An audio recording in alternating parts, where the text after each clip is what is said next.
Assalomu alaykum. Diyorbek, rahmat so'z berganingiz uchun. Demak, Samarqanddagi Silko Road Samarqand turizm majmuasida bo'lib o'tayotgan Birodar shaharlar birinchi xalqaro forumining ikkinchi ish kuni ham nihoyatda samarali kechdi.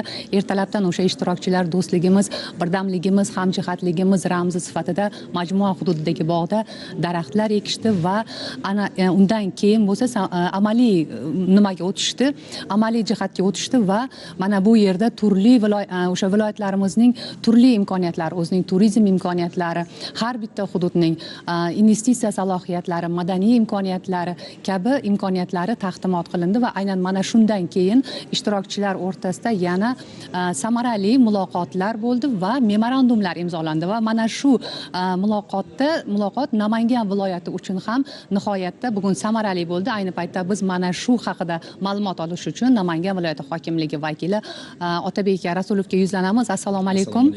Marhamat Otabek aka. Aynan mana shu bugungi o'tkazilayotgan birinchi Birodar shaharlar xalqaro forum ham bizga juda katta samaralarga olib keldi albatta. Chunki nima uchun?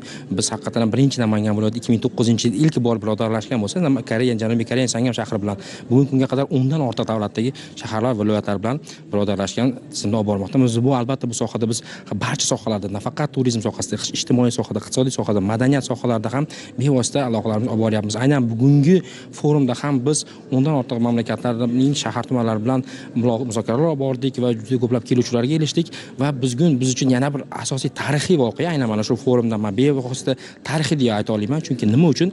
Aynan biz mana shu uzoq yillar hamkorlikda olib borgan, uzoq yil bizning qo'shnimiz hisoblangan Qirg'iziston Respublikasining O'sh shahri bilan Namangan shahri o'rtasida bugun biz birodarlik memorandumini imzoladik va albatta bu bizga nima berdi? 3000 yillik tarixga ega bo'lgan shaharda ham eng go'zal an'analarimiz va madaniyatlarimiz saqlanib qolgan, qo'shnichilik bordiklarimiz saqlanib qolgan shahar hisoblanadi va bu bizda kelgusida juda katta imkoniyatlarni bizga eshiklarni ochib beradi albatta. Rahmat katta. Demak, mana guvoh bo'lyapsiz, Birodar shaharlar forumi nafaqat turli shaharlar bilan birodarlik, do'stlik aloqalarini mustahkamlayapti, balki investitsion salohiyatlarimizni ochishda, turizm imkoniyatlarini yanada kengaytirishda o'ziga xos platforma vazifasini o'tamoqda. Rahmat katta, Diyorbek. Jarayonlardan yetkazilgan ma'lumotlar uchun tashakkur. Dasturimiz davom etadi.